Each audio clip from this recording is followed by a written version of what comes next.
Okay, let's get into it. For this deep dive, we're really moving past the usual spots. We're setting aside the guidebook favorites, the parts of the Great Wall everyone sees or the very center of Beijing. Right. We are going deep into the truly raw, sacred, and honestly, often invisible wonders that really define the heartland of China. And that's the mission here, isn't it? We want to give you, the listener, a really deep but also fast understanding of how history, this profound spirituality, and some truly extreme, mind-bending geology all converge. Exactly. In places you just don't see in the travel ads. These are not just scenic spots. These are locations where time and faith and, well, tectonic plates literally collided millions of years ago. I love that framing. It really captures that feeling you get from some of these places, these sheer valleys, these towering cliffs. It's like, it feels like they've lived in your subconscious all along. Yeah, they feel ancient. They exist outside of normal human experience. And this deep dive is all about chasing that feeling. It's about looking for that silence that leads to a genuine, profound discovery. Especially when you're standing face-to-face with a landmass that is literally hundreds of millions of years old. Right. And that search for silence, paradoxically, it often leads you to the steepest slopes, the most dangerous climbs. Which brings us perfectly to our first section, the peaks of peril and piety. We are starting vertical. We're looking at mountains that shift from being this extreme physical challenge to being these ancient centers of religion. And there's really only one place to start when you're talking about extreme vertical challenges, and that is arguably the world's most perilous path, Mount Hashan. Mount Hashan is an absolute icon. It's a perfect blend of danger and this enduring devotion. It holds this revered status as one of China's 5 sacred mountains, which is just essential to Taoist philosophy. So it's not just a climb, it's a pilgrimage. Exactly. Now, if you look at its altitude, its highest peak is only about 7,077 feet, which, isn't in the same league as the 20,000-foot giants we'll talk about later. Right, it's not Everest. Not even close. But Hashan's fame, or maybe its infamy, comes entirely from the sheer terror of the hiking trails that cross it. And I've seen the pictures. The word perilous just barely begins to cover the famous plank walk. Can you paint a picture for us of just how physically demanding and frankly terrifying this journey is? It's an exercise in confrontation with gravity. I mean, we are talking about paths that are often just a few inches wide. A few inches. Literally planks of wood bolted directly into the vertical rock face thousands of feet above the valley floor. Wow. There are stretches where all you have to hold on to is a thin chain, or maybe a single rusted hook, or you're navigating these little steps that have been crudely fixed right into the sheer cliff with, minimal support. So you're not hiking. Yeah. You're clinging. You are clinging. You are traversing, clinging to the rock face with every ounce of physical strength and mental control you have. It's the kind of route that modern safety standards would, shut down immediately. And yet it's still there. What is the deep motivation for risking your life on those narrow planks? It can't just be for the view. No, it's entirely about history and faith. Hashan has a spiritual history that stretches back over 2,000 years. It's a living monument. 2,000 years. For centuries, it has served as a primary hub for Taoist monasteries. This pilgrimage route was the ultimate destination for countless scholars and followers. They believed the higher they climbed, the closer they got to achieving immortality or just profound solitude. So they were literally separating themselves from the world below. Exactly. That makes so much sense. The physical struggle, the confrontation with your own fear. It's almost a form of like a moving meditation, a spiritual purification you have to endure to gain insight. Precisely. The climb itself is the sacrifice. It's the act of devotion. And it's also crucial to remember its historical name, the Western Mountain. This speaks to its ancient, sacred position within the classical Chinese cosmological structure. It marks it as one of the definitive 5 pillars of the land, aligning the faith with the actual geography. It's remarkable how that spiritual legacy is still drawing people today, even with the risk. But does that huge influx of tourists, with the modern safety chains and senses, has that diluted the true sense of peril that those ancient Taoists felt? That's a really great question, and I'd say yes and no. While modern safety cables do reduce the probability of a fatal fall, the underlying terrifying geography is unchanged. You can't widen a cliff face. Exactly, you can't. The sheer height and the narrowness of the path ensure the adrenaline and the fear are still very, very real. So that combination of awe-inspiring, dangerous scenery and this rich cultural history, it attracts a huge crowd. How many people are we talking about? Even with the extreme risk, Heshan still draws around 100,000 tourists every single year. 100,000 people. Confronting mortal fear to reach a peak that's just over 7,000 feet. That's a testament to our need to seek out places where physical challenge and deep history intersect. It is. You are literally following in the footsteps, albeit maybe slightly safer footsteps, of Taoist scholars from 2 millennia ago. And that vertical connection across time is what elevates it. It's more than just a tourist attraction. It's a living piece of history carved right into the rock. So, from the perilous but, relatively modest planks of Heshan, let's go to the true vertical titans, the towers to the heavens.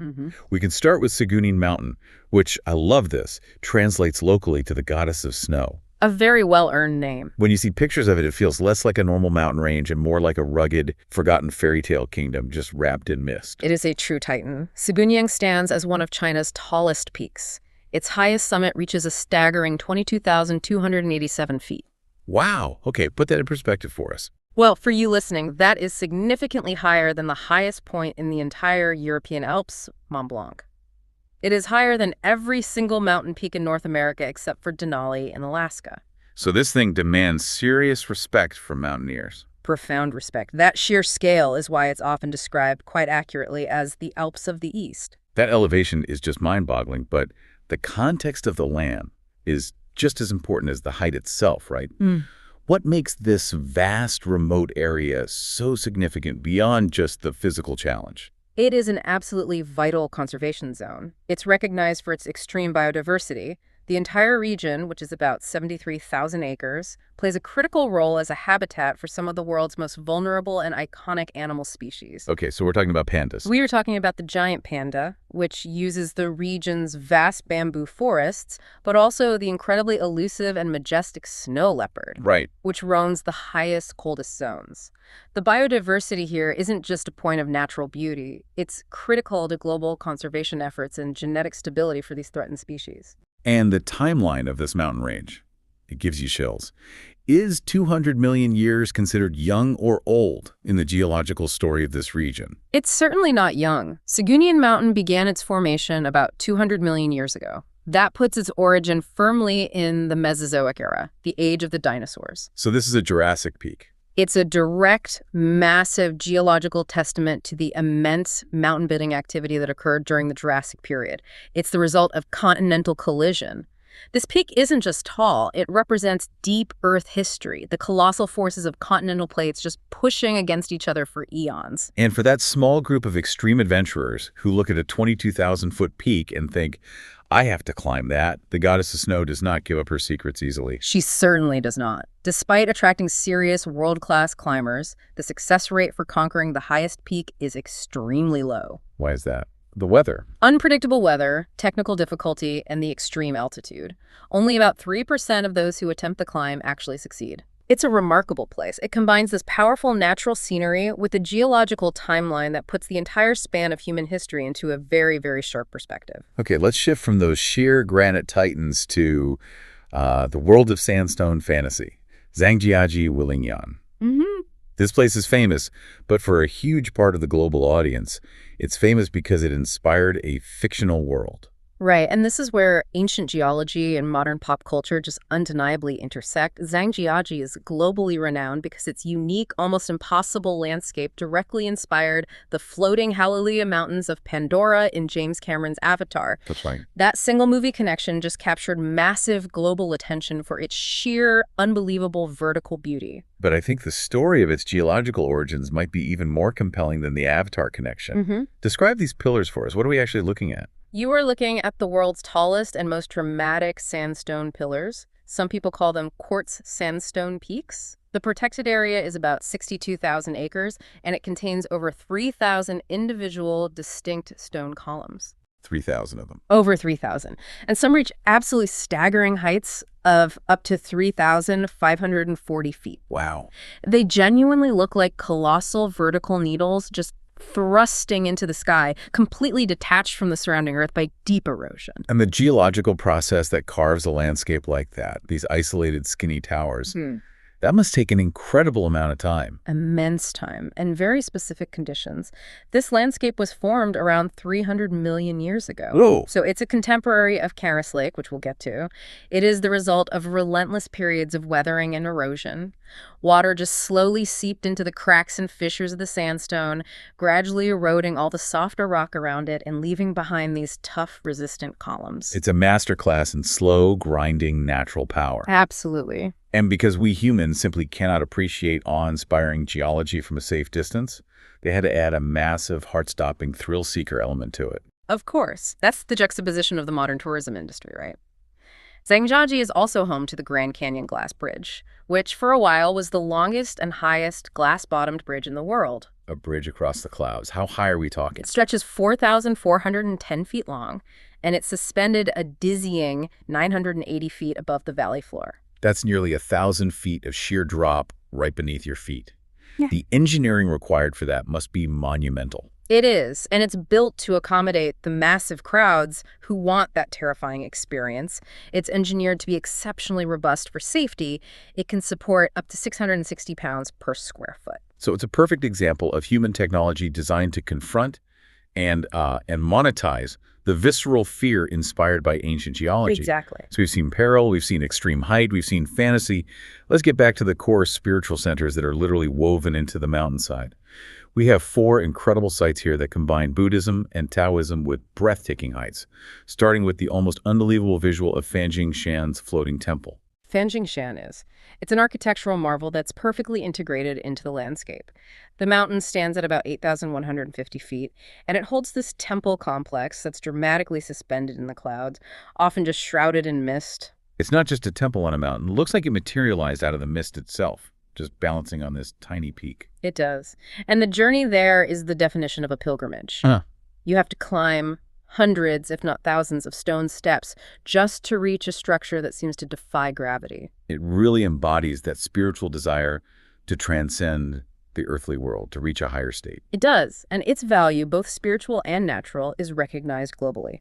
In 2018, Fanjingshan was formally designated a UNESCO World Heritage Site, recognizing its exceptional natural and cultural value.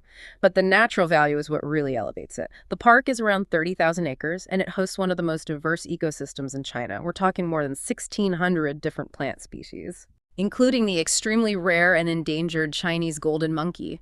It is a biological treasure chest, protected by its sheer altitude and isolation. It's hard to imagine climbing all those steps.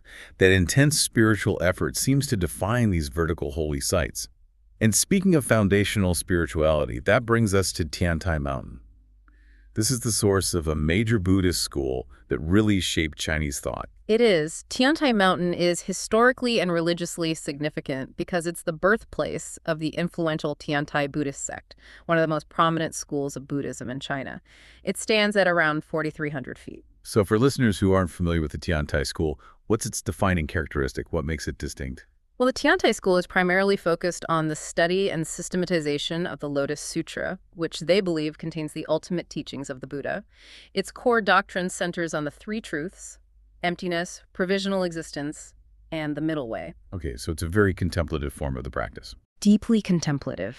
It teaches that all phenomena are interconnected, and enlightenment can be achieved by meditating on the fundamental unity of these truths.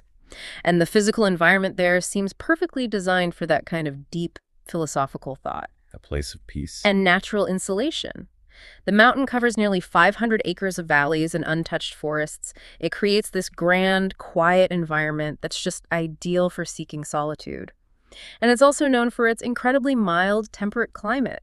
Summer temperatures average a very comfortable 75 degrees Fahrenheit. And the combination of rock and water seems central to its beauty. Absolutely. Tiantai Mountain has 8 major rivers and numerous stunning waterfalls that just cascade down the slopes. These water features not only enhance the scenic beauty, but also provide this powerful, flowing natural environment that, surprisingly, is not very well known to the public. A peaceful secret. It really is. It maintains its atmosphere of deep contemplation. Next, let's visit Mount Wai, where the spiritual legacy spans an immense millennium and a half, defined by its multiple peaks. Right. Mount Wai is one of the 4 sacred peaks specifically associated with Buddhism.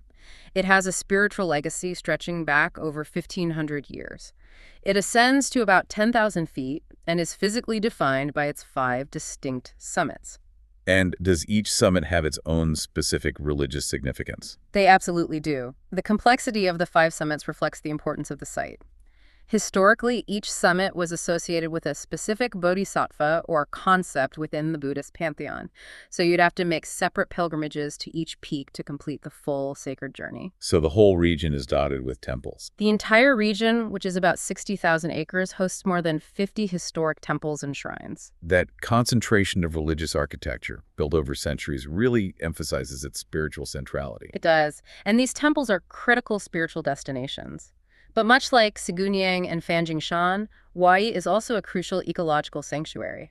It shelters many uncommon animal species, emphasizing its role as a massive ecological reserve alongside its religious importance. Finally, we come to the Wudang Mountains, which connects spirituality not just to philosophy, but to a defined physical tradition: martial arts. Wudang is perhaps the definitive cradle of the Taoist martial arts tradition, specifically the internal styles, like Tai Chi. Right. It's famously linked to Chinese folk legends, including the image of Sun Wukong, the Monkey King, who learned his discipline from the sages in the mountains.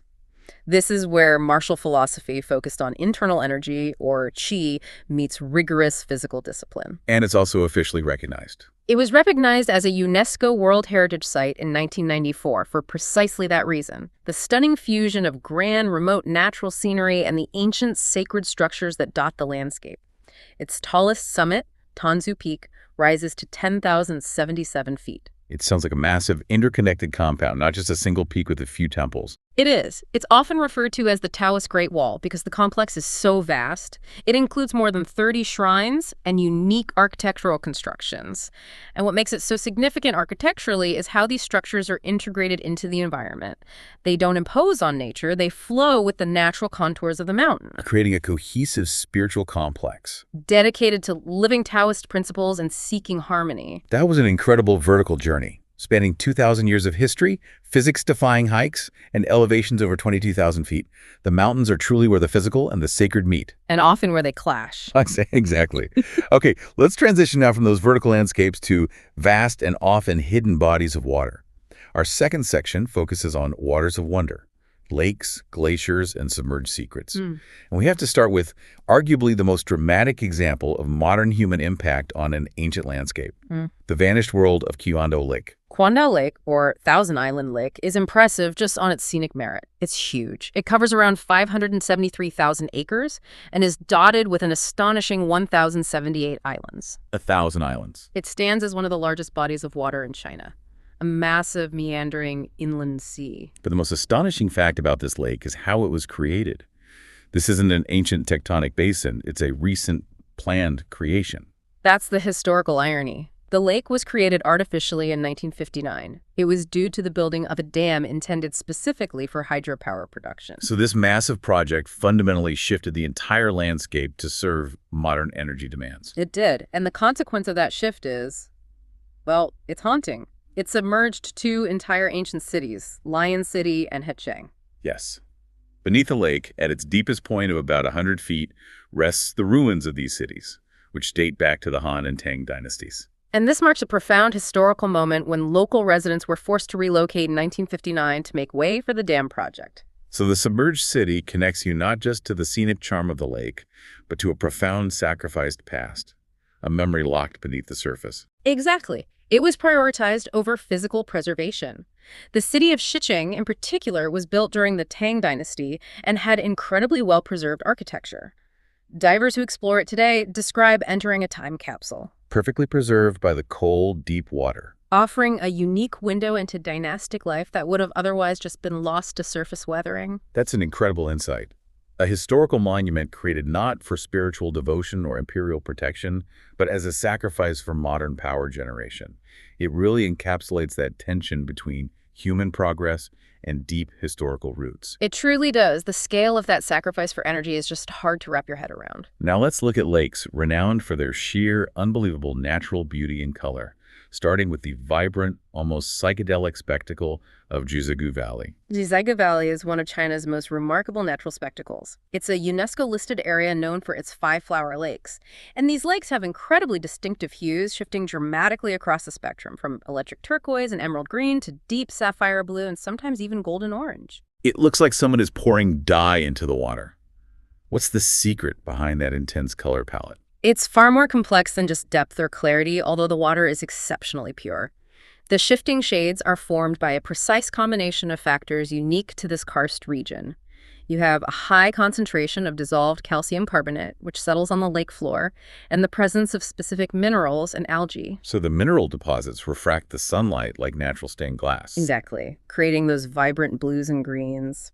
And the ecosystem itself took shape quite recently, geologically speaking, about 13,000 years ago, during the last ice age. Glacial activity carved out the valleys and created the conditions for these unique limestone and karst formations. If Zhangjiajie is famous for its color, Canis Lake is famous for its almost mysterious, otherworldly glow. Canis Lake, sitting at a high elevation of 5,260 feet, is renowned for its distinctive emerald green water. But the truly fascinating thing here is the glowing lake effect. The water contains specific suspended mineral particles that reflect sunlight in a very unique way, especially around sunrise and sunset. It produces these mysterious and striking colors that seem to glow from within. And does this lake share that immense geological timeline we saw in the mountains? It does. The area around Canis Lake was shaped by powerful glacial activity and boasts a geological history extending over 300 million years. Wow. And few people realize that Canis Lake was once inhabited by the ancient Khanty people. Significant cultural relics from that era have been uncovered around the lake, tying ancient human life to this geographical extreme. Moving to another vast, critical body of water that sustains millions, Erhai Lake. Erhai Lake is one of the largest freshwater lakes in China, covering about 48.5 square miles. Its most critical role is as a vital water source. It contains approximately 400 million cubic meters of water, sustaining millions of people in the surrounding area. And what forces created this massive reservoir? Is it another man-made lake? No, this one's natural. It originated from an ancient water reservoir that began forming more than 1 million years ago, a direct result of large-scale tectonic activity. So the tectonic movement created the basin, which then filled over millennia. Right. And its ecosystem is immensely rich today. It's home to nearly 100 species of fish, including many rare and endangered varieties. We've covered natural formations and sacrifice cities. Our next set of lakes are either defined by man-made projects or by the unique life and culture they support. Let's start with Dongjiang Lake. Dongjiang Lake is the largest man-made lake in Hunan province. It was completed in 1970 as a major hydropower project. Its primary purpose is electricity and flood regulation. But it's renowned for something very specific and rare, right? The bloodfish. That's right. It is a unique type of fish that, due to the specific cold, deep, and stable environment of this large reservoir, can only be found in these waters. A rare delicacy. It's considered a rare and refined delicacy, commanding high prices. The lake reaches a depth of about 164 feet, creating this diverse habitat that thrives entirely on this human-engineered environment. Next, we have Lugu Lake. Known not for its fish, but for its people. It's often called the Lake of Love. Lugu Lake sits at a relatively high elevation, about 6,222 feet above sea level. It draws visitors because of the local Musua community, who are famous globally for their distinctive social structure. And that structure is defined by its matrilineal nature. How does that translate into daily life? Well, the Musua practice a unique system, sometimes called a walking marriage, and they are one of the world's few existing matrilineal societies where women hold a dominant role in the family. They control property, manage finances, and trace inheritance through the maternal line. It's a fascinating social structure, maintained over generations, sheltered by the isolation of the surrounding mountains. It is, and they celebrate that unique culture publicly, notably through the annual Outside Road Festival, which features traditional dress, dance, and celebration. Which is why it's earned the name the Lake of Love. Exactly. We should also touch on a large, vital lake that's currently facing immense challenges. Dian Lake. Yes. Dian Lake is the largest lake in Yunnan province, and historically, it was a vital part of the freshwater ecosystem. However, due to rapid urbanization, industrial runoff, and poor sanitation management, it has been severely impacted by pollution for decades. Can you give us the hard data on that challenge just to understand the scale of the crisis? It's a very serious ecological concern. For example, in 2019, the average concentration of phosphorus in the water reached 0.2 milligrams per liter, Which is double the safe level for aquatic life. double the safe threshold. This pollution poses a significant ecological and environmental health concern for the entire region, actively undermining the lake's natural biodiversity. We started this section with the dramatic contrast of a sunken city, so let's end with another dramatic contrast from nature. A glacier right next to a natural furnace. Let's talk about Hulagu Glacier. Hulagu Glacier is fascinating because it's highly isolated and is considered one of the glaciers least affected by global warming in China, although its melting rate is still increasing. It has a formation history of about 25,000 years, dating back to the last ice age. And how vast is this natural climate record? It stretches about 7.5 miles in length and reaches thicknesses of up to 984 feet in some areas. It's an immense block of ancient ice. But the truly wondrous part is the juxtaposition of elements, right? Yeah. The hot springs. The presence of vigorous natural hot springs right at the edge of the ice. It's a contrast that just defies expectation. How hot are we talking, and how does that not instantly melt the glacier? The water temperatures in these springs, fed by deep geothermal heat, can reach up to 176 degrees Fahrenheit. Almost boiling. Almost boiling water right next to thousands of feet of ice. The contrast between that extreme geothermal heat and the immense, enduring cold of the glacier creates this unique and captivating sight. It reminds you of the immense, varied, and often contradictory forces that are perpetually at work beneath the Earth's surface. That contrast between fire and ice brings us perfectly into our next deep dive: geological masterpieces and extreme habitats. We're moving from the vertical and the aquatic to the raw, aesthetic power of geology itself, focusing on color, sound, and specialized conservation zones. And we have to start with the stunning, almost unbelievable visual of Zhangye Danxia. Zhangye Danxia is a world-class geological phenomenon. It is renowned for its striking, vibrant bands of color-deep, crimson red, rich yellow, soft green, even silvery gray.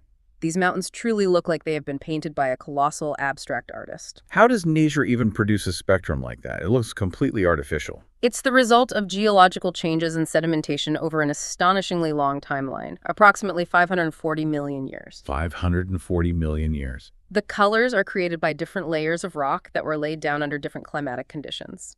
The key element is oxidation. The reds and yellows come from layers rich in iron oxide, basically natural rust, that accumulated during different eras. So those horizontal bands of color are essentially a visual calendar of Earth's weather cycles over 500 million years. Exactly. And the geological significance was formally recognized when it was designated a UNESCO World Heritage Site in 2010. Beyond the breathtaking landscapes, many fossils of ancient plants and animals have been discovered in these layers, offering valuable insights into life hundreds of millions of years ago. From the mountains of color, let's move to the mountains of sound. Mingsha Mountain or the Singing Sand Mountain. Mingsha Mountain offers a completely unique sensory experience. The sand dunes span about 6,000 acres, but their most unique feature is their acoustic ability. When the dry sand shifts under pressure, either from the wind or from people walking on it, it produces this low, resonant sound. Like dissonant drums. Or bells, or even a low, continuous roar. It's truly unforgettable. What's the precise physical mechanism behind that? How does sand sing? It's a very specific acoustic phenomenon. It's believed to be caused by the precise spherical shape and high uniformity of the quartz sand grains and the specific dryness of the sand. When millions of these smooth, spherical grains slide simultaneously, the friction creates synchronized vibrations that amplify.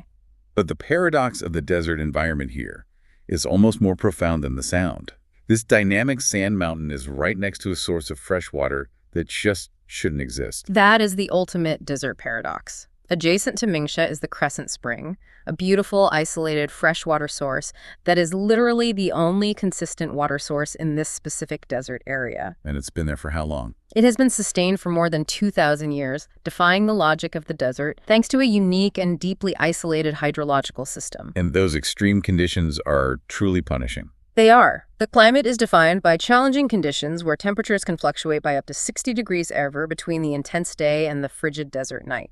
Historically, Mingxia Mountain and the Crescent Springs served as an absolutely critical, life-saving stop on the ancient Silk Road. Okay, let's look at another sky-high wonder, Tianmen Mountain, famed for its physical sky gate.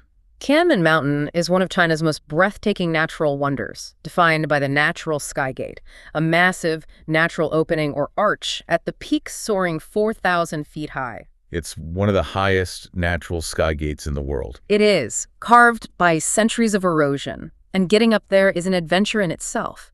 To reach the mountain, visitors ride the world's longest cable car system, stretching over 7,450 feet. Nearly a mile and a half. Offering truly incredible sweeping views. Then you encounter the famous winding road, and at the summit, the walking paths, including the dizzying glass skywalks, which famously weave through 99 hairpin bends. Symbolizing the climb to heaven. Exactly. From high-altitude formations, let's go underground to the ancient formation of Liush Mountain Jiguan Cave. We're moving from the light and sound of the surface to the deep, silent interior of the earth. This is a remarkable 200-million-year-old limestone formation. The cave stretches approximately 1,200 feet, featuring a complex network of tunnels and chambers created by relentless water erosion. And it serves as a massive underground reservoir, right? A truly impressive one. A standout feature is its capacity to hold up to 3 million gallons of water, forming these mysterious, deep underground lakes. And what makes it interesting for visitors is the highly controlled internal environment. Temperatures consistently stay between a very pleasant 50 and 60-degree Fra year-round. Now, moving to a crucial area for biodiversity protection that is surprisingly close to a major city, at Xixi National Wetland Park. Xixi is highly significant because it was the very first officially recognized national wetland park in China. It's part of an ancient, intricate system of lakes and canals that dates back nearly 1,700 years. And what defines its ecological value today in the context of intense urbanization? Well, the park covers about 1,674 acres, and its primary role is to act as a crucial urban lung and ecosystem refuge. It provides a vital habitat for hundreds of different species of plants and animals, maintaining a rich ecosystem right on the edge of a major city. We've seen critical habitats mentioned in every section, but we have a few designated UNESCO biosphere reserves that focus specifically on rare botanical and wildlife conservation. Let's start with Tansu Mountain. Tansu Mountain is one of China's largest limestone ranges, with its peak soaring to 6,293 feet.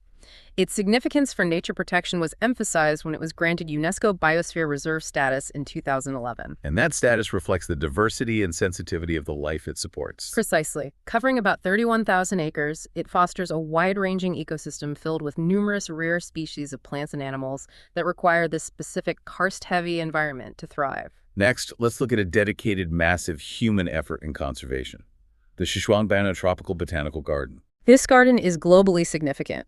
It is one of the most diverse and important botanical gardens in the world. It houses over 13,000 species of tropical plants, many of which are unique or critically endangered in the wild. It sounds less like a garden and more like a massive, curated living laboratory designed to fight biodiversity loss. It functions exactly like that. It covers an impressive 12,250 acres. And importantly, it also serves as a crucial conservation education center, raising public awareness about environmental protection. And finally, a high-altitude ecosystem defined by an intensely challenging climate, Tianjiajie. Tianjiajie, or Heavenly Lake, is located at a dizzying elevation of approximately 5,500 feet. The rocks in the surrounding area were formed during the Pliocene epoch around 2.6 million years ago. And what's unique about the climate there? The climate is defined by extremes. Due to its exposure, the average wind speed can reach up to 47 miles per hour. Yet, this harsh setting supports a surprisingly diverse ecosystem, including the endemic cypress tree, a rare species found only in such high-altitude, wind-battered regions. We have spent so much time looking at the deep earth and the untamed wilderness. For our final section, we shift focus to human ingenuity. This is architectural history and cultural crossroads, and we have to start with the ultimate statement of terrestrial authority, the Forbidden City. The Forbidden City is arguably the most famous and influential architectural complex in East Asia. It served as the physical, symbolic, and operational home for 24 Chinese emperors over 5 centuries, spanning the Ming and Qing dynasties. The scale is just impossible to comprehend. Give us the numbers that convey the sheer logistical immensity of this place. It is truly monumental. It's positioned across about 180 acres. It contains over 980 separate structures. And the number that always gets me, it holds about 8,700 distinct chambers. 8,700 chambers. Imagine the staffing required just to maintain that, let alone govern an empire from within those walls. It was designed to be a self-contained imperial government machine. And the architecture itself is not just immense, it's a profound philosophical statement. You mentioned it reflects the balance of heaven, earth, and humanity. Right. How is that physically manifested in the stone and wood? Every design choice is imbued with meaning. The central axis is laid out perfectly north-south, aligning the emperor with the celestial pole, making him the center of the world. The colors are strictly regulated: yellow tile roofs for the emperor, the color of earth and royalty. And everything physically elevates the emperor toward heaven. Exactly. Moving from the emperor's palace to the emperor's defense system, let's talk about the Great Wall, which seems to defy easy calculation of its size. The Great Wall is not a single structure, but an immensely complicated, non-continuous network. It's made up of more than 13,000 meters of actual walls, watchtowers, barracks. The total stretch officially surpasses 18,000 miles. And construction kicked off during the 7th century BC. Right, but most of the major recognizable portions were completed during the Ming Dynasty. Parts of the wall soar up to 33 feet tall and measure between 15 and 30 feet wide at certain spots. But here's a surprising detail: a point of decay that cuts through the grandeur of this seemingly eternal structure. What's surprising is that large portions of the Great Wall have worn down so much that they are tough to even identify as fortified structures today. Even more strikingly, many locals living nearby still pragmatically reuse the ancient, durable materials from the wall to build their own houses. A profound illustration of how even the grandest imperial projects eventually become repurposed by everyday life. Exactly. And finally, rounding out the imperial architecture, let's talk about the Summer Palace, a perfect union of traditional Chinese design and curated nature. The Summer Palace once served as a primary seasonal escape for the royal family. It stretches across 726 acres.